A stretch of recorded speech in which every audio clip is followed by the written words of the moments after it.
Toutes et à tous, nous sommes sur le plateau télé du salon Business Industrie Lille qui se déroule ce mercredi 29 et jeudi 30 mai à Lille Grand Palais. C'est la première édition de ce rendez-vous de l'industrie dans les Hauts-de-France. Et sur ce plateau télé, eh bien, j'ai le plaisir d'accueillir pendant 2 jours des acteurs, des opérateurs, des experts pour aborder l'ensemble des problématiques qui concernent le monde industriel. Exemple avec mon invité Patrick Orland. Bonjour Patrick. Bonjour. Vous êtes membre de la direction de l'action régionale du CETIM, responsable du territoire Nord. Alors le territoire Nord chez vous, c'est grand, ça couvre Hauts-de-France, Normandie et Île-de-France. C'est bien ça. Voilà, c'est bien ça. Donc grosse région qui couvre effectivement tout le nord de la France. Vous nous rappelez en quelques mots ce qu'est le CETIM, s'il vous plaît Patrick? Oui, tout à fait. Le CETIM est un centre technique pour les industries mécaniques. Et donc, notre objectif est d'accompagner les entreprises dans la montée en gamme et dans l'accompagnement sur la compétitivité des entreprises.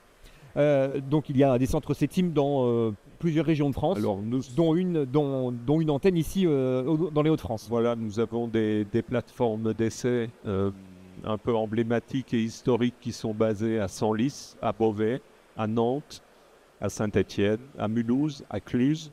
Et nous sommes répartis sur l'ensemble du territoire France. Et ces plateformes d'essai, je dirais, dépendent aussi un petit peu des moyens technologiques que nous avons voulu mettre en place. Et elles ont chacune un petit peu leur spécificité. Vous êtes avec nous, Patrick, ce matin pour que nous évoquions ensemble la mise en place de la plateforme Quatrium. C'est bien ça. Alors, on va raconter l'histoire de ce qu'est Quatrium. Il y en a un ici dans les Hauts-de-France, mais il y en a dans d'autres régions également, parce que c'est un dispositif qui a été voulu par l'État. Voilà, ça remonte en 2020. Racontez-nous ce qui s'est passé à cette époque-là. Nous avons étudié le dossier en 2019 et nous avons répondu à l'appel à manifestation d'intérêt de l'État pour mettre en place des réseaux d'accélération vers l'industrie du futur. Réseaux d'accélération qui doivent permettre d'accompagner les entreprises pour upgrader leurs procédés ou les accompagner sur l'évolution de leurs produits, par exemple, l'évolution de leurs organisations. Et donc, nous avons répondu à cet appel à manifestation d'intérêt. Alors, quand vous dites nous, c'est le CETIM. Le CETIM.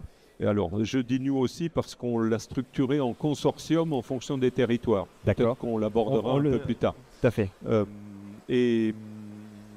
Au niveau de cette réponse à l'appel d'offres, nous avons déposé 4 dossiers pour 4 territoires en Auvergne-Rhône-Alpes, en Pays de Loire, dans la région Grand Est et sur la région Hauts-de-France, la plateforme étant basée à Senlis.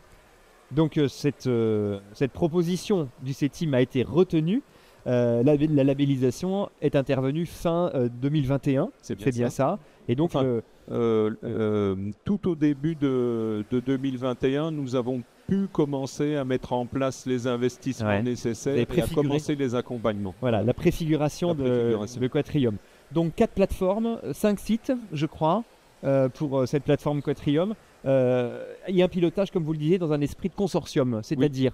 Alors, chacune des plateformes a structuré son organisation vers les industriels avec des partenaires locaux au niveau du territoire. Nous avons structuré le consortium en région Hauts-de-France avec notamment HDFID, Hauts-de-France Innovation Développement, qui est l'agence de développement adossée au conseil régional, mais également avec un cluster qui se trouve sur Valenciennes, qui s'appelle Transalais et qui est très orienté vers la mobilité. Nous avons également 2 écoles d'ingénieurs, l'Université technologique de Compiègne et les arts et métiers sur l'île en particulier, qui sont dans le consortium avec nous. Et le dernier partenaire étant l'UIMM, l'Union des industries et métiers de la métallurgie, donc bien connue en tant que chambre patronale des métiers de la métallurgie. La métallurgie, bien sûr. Donc ça sont les acteurs, les opérateurs de cette plateforme Quatrium. Il faut parler un peu de finance aussi, de finance et d'argent.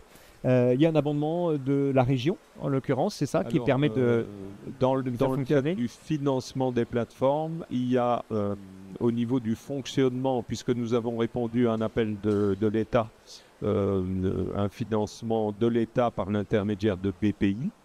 Il y a des fonds propres, bien évidemment, de chacun des partenaires à la hauteur de l'ampleur du travail qu'ils accomplissent. Et puis, nous avons des financements, un abondement des régions, de la région en particulier ici, principalement sur la partie investissement. Alors, évidemment, là, la question qui s'impose maintenant, Patrick, c'est de comprendre très concrètement à quoi ça sert, comment ça marche. À quoi ça sert, cette plateforme Quatrium? Je suis un industriel, en quoi elle peut m'aider, m'accompagner, m'être utile? Accompagner je vais dire très simplement,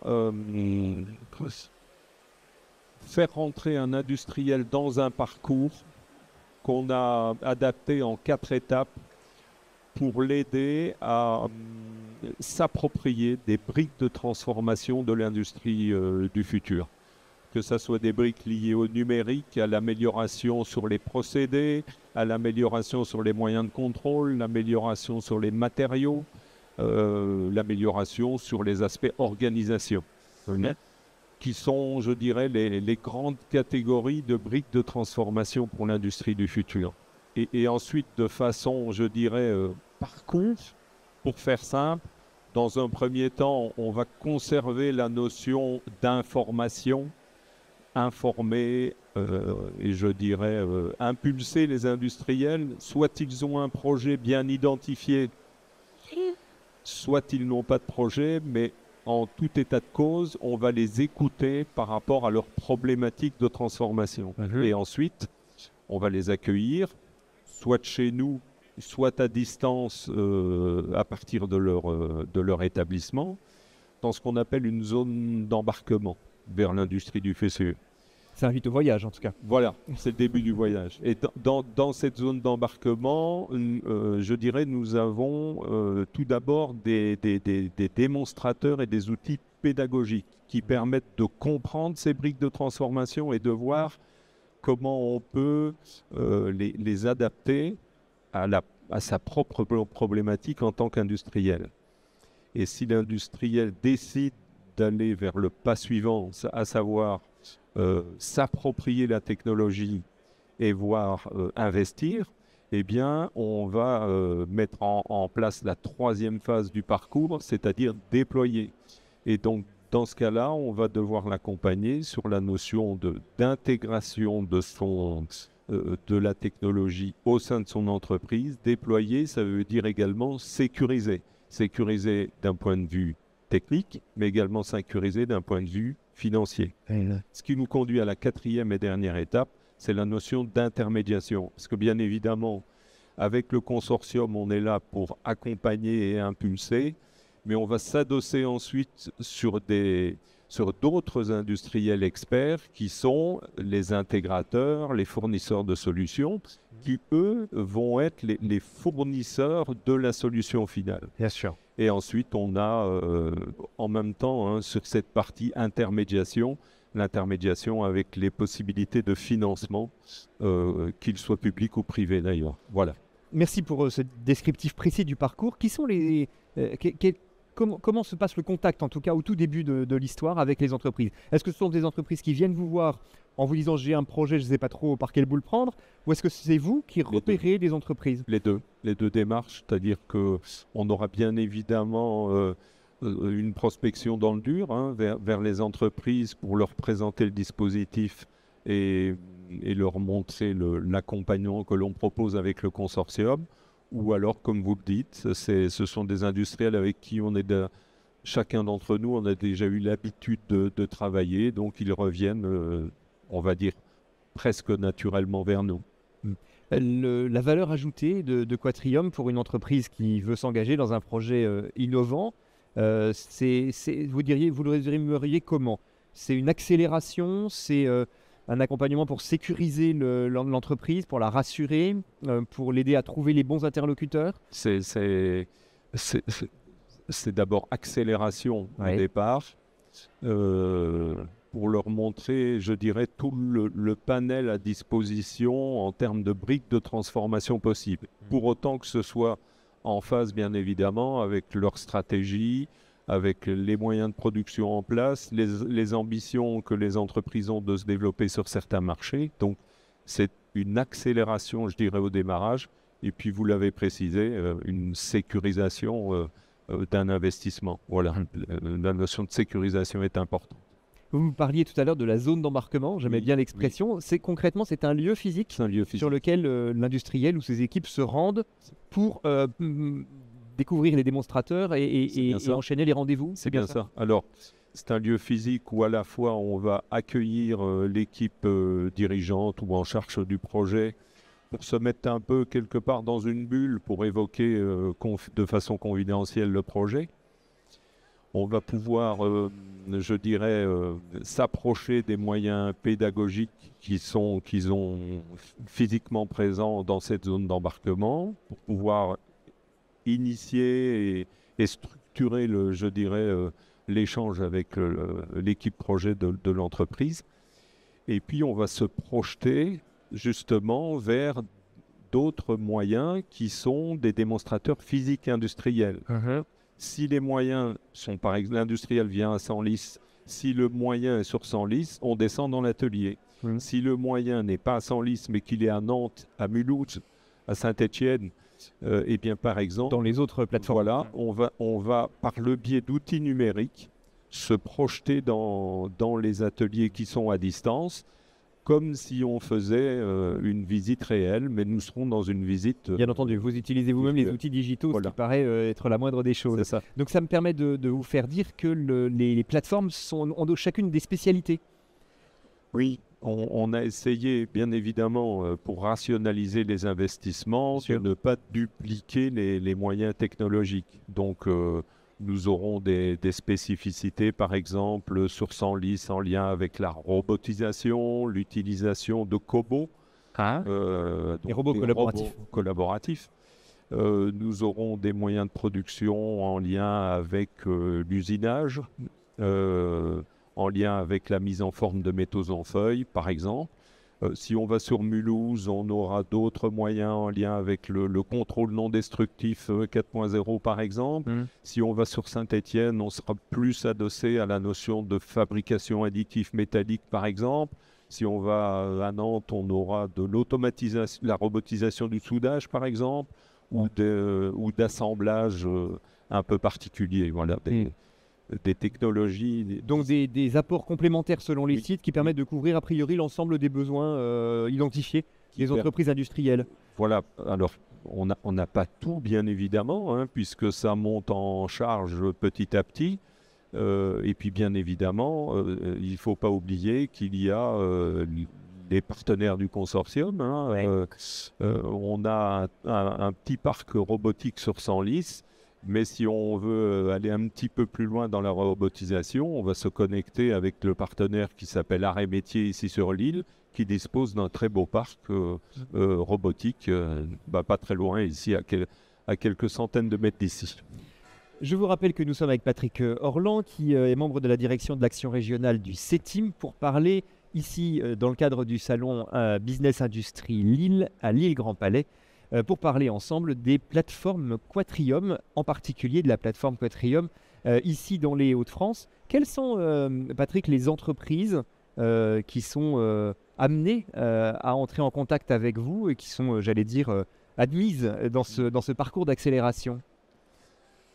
On a fait un focus marché sur globalement les entreprises mécaniciennes et sur les entreprises qu'on va qualifier d'entreprises manufacturières françaises.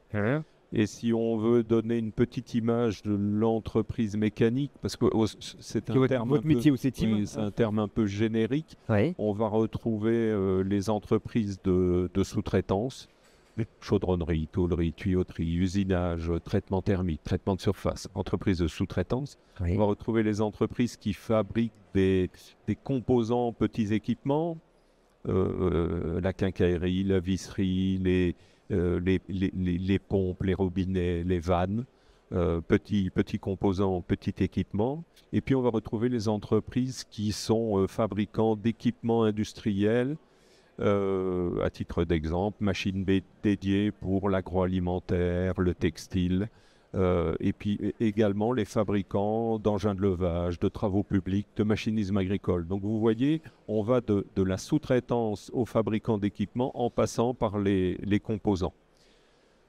Si je dois c'est une liste fermée, j'allais dire, d'entreprises, mais elle est quand même assez large. Elle est quand même assez large. Alors si je dois donner quelques chiffres en France, ça représente environ 35 000 entreprises, la profession mécanicienne, 650 000 emplois.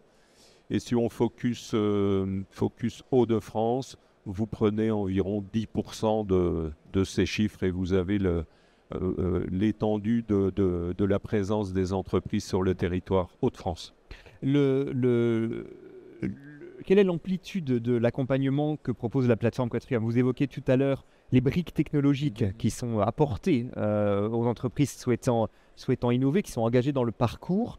Est-ce qu'on est uniquement sur une approche, j'allais dire, technique de voilà, ce qu'une entreprise peut intégrer, ou est-ce qu'on aborde également les enjeux d'organisation de l'entreprise, de digitalisation des processus de manière plus large? Alors, je ne vais pas détailler toutes les briques. Alors, on a l'habitude de dire que ce sont les briques de transformation. Donc, on aura les briques sur les procédés, hein, bien évidemment, je ne les détaille pas tous, mais bien évidemment, le sujet d'intégration du numérique, le sujet d'amélioration de la performance, des flux de production, la mise en place des ERP, sont des thèmes qui sont repris dans l'industrie du futur. Donc oui, c'est abordé. Voilà, oui. Une question qui brûle les lèvres, les miennes et puis celles de tous les industriels qui nous suivent sur le site businessindustrie-lille.com et sur la page YouTube du salon Business Industrie Lille. Ça coûte combien quand on entre dans le long chemin qui mène jusqu'à la phase 4? En fait, je dirais que la partie qui est tout en amont, à savoir l'information, l'impulsion, l'accueil de l'industriel sur la zone d'embarquement, l'échange avec l'équipe projet pour identifier le parcours possible, c'est déjà pris en charge. Donc, alors j'aime pas le terme c'est gratuit, parce qu'il y a forcément toujours un coût quelque part, mais qui est pris en charge par les partenaires. Pris en charge, et donc jusqu'à ce moment-là, l'industriel vient allègrement échanger, et hormis le coût de son déplacement. Voilà. Yeah. Ensuite, lorsqu'on va rentrer, pour autant qu'il décide de rentrer dans un projet, avec un accompagnement mis en place, nous avons mis en place un dispositif d'accompagnement pour financer, on va dire, entre 10 et 15 jours d'accompagnement pour mettre en place une brique de transformation. On a mis en place un dispositif qu'on appelle accompagnement Quatrium, qui s'élève globalement à 13 000 €. Et celui-ci est couvert à 70% par les fonds CETIM. Il reste donc à charge de l'entreprise 30%. Globalement, ça reste à charge environ 3 500 € pour l'entreprise. Très bien. Les fonds CETIM sont des fonds auxquels ont droit les entreprises de la filière mécanique. C'est bien ça. Ah, c'est bien ça. Et ce sont d'ailleurs des entreprises qui généralement sont cotisantes au CETIM. C'est-à-dire qu'elles ont déjà contribué par avance au fonctionnement du CETIM. La plateforme Quatrium donc, accompagne les entreprises assez loin, on l'a compris. Quel est votre positionnement par rapport aux sociétés de consulting, aux experts, aux sociétés privées qui sont susceptibles, elles également, de proposer un accompagnement? Il n'y a pas de concurrence, là, il n'y a pas de concurrence avec le secteur privé qui existe? À certains moments, on va se retrouver de fait... on peut se retrouver de fait, mais voilà, on est installé depuis une soixantaine d'années. Il y a de fait sur certains segments, il peut y avoir une concurrence avec les entreprises. Il ne faut pas oublier qu'à la fin, on a notre rôle d'intermédiation, c'est-à-dire que nous, on aura fait l'accompagnement au conseil sur la brique de transformation, mais en tout état de cause, ensuite, l'industriel doit investir. Et donc, il va s'appuyer sur les fournisseurs de solutions. Donc, c'est là où on aura... C'est là qu'on retrouve les acteurs de l'écosystème. Les acteurs industriels eux-mêmes. Oui, tout à fait. Est-ce que vous pouvez, Patrick, nous donner un ou deux ou trois exemples, ce que vous avez d'entreprises qui ont été accompagnées alors sur la plateforme Quatrium des Hauts-de-France, Quelles problématiques étaient les leurs et de quelle manière elles y ont répondu avec l'accompagnement de Quatrium? Il y en a plusieurs qui me viennent en tête, mais vous pouvez avoir une entreprise, par exemple, qui est sur le domaine... alors bien évidemment, tout ceci est anonymisé. Hein, Oui, bien entendu, forcément... on n'a pas besoin du nom. Vous avez par exemple des entreprises qui sont positionnées sur certains marchés et qui fabriquent des composants dédiés pour ce type de marché, équipement fluidique, transport de fluide. L'hydrogène arrive à grands pas, ce type d'entreprise se questionne et elle se dit comment pourrais-je adresser ce marché en devenir sur base de mes compétences, de mes marchés actuels, des produits que je fabrique et comment je dois faire évoluer mon produit et mon procédé de production pour au final livrer ce type de marché que je vais ambitionner. Donc on va l'accompagner dans l'aspect de la transformation et vous l'avez compris, ça va mettre en jeu la notion de matériaux, ça va mettre en jeu la notion de comment je travaille ce matériau pour le mettre en œuvre, pour le mettre en forme et en fournir un produit, je dirais, utilisable sur le marché de l'hydrogène. Premier exemple. Deuxième exemple, je ne sais pas, je prends un fabricant de composants qui fabrique des pompes, par exemple. Oui. L'industriel peut se dire je ne vais plus vendre de la pompe, mais je vais vendre des heures de fonctionnement de ma pompe. Donc je vais peut-être avoir besoin d'intégrer de la captation de données. Donc on va l'accompagner dans la façon dont on peut au mieux, par exemple, doter le composant de capteurs permettant, je dirais, de capter la donnée et de voir en quoi la pompe donnera de la donnée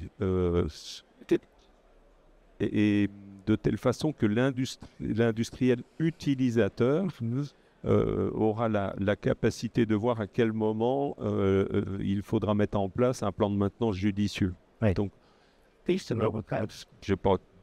c'est peut-être malhabile comme ça, mais rentre la pompe intelligente quelque part. Voilà.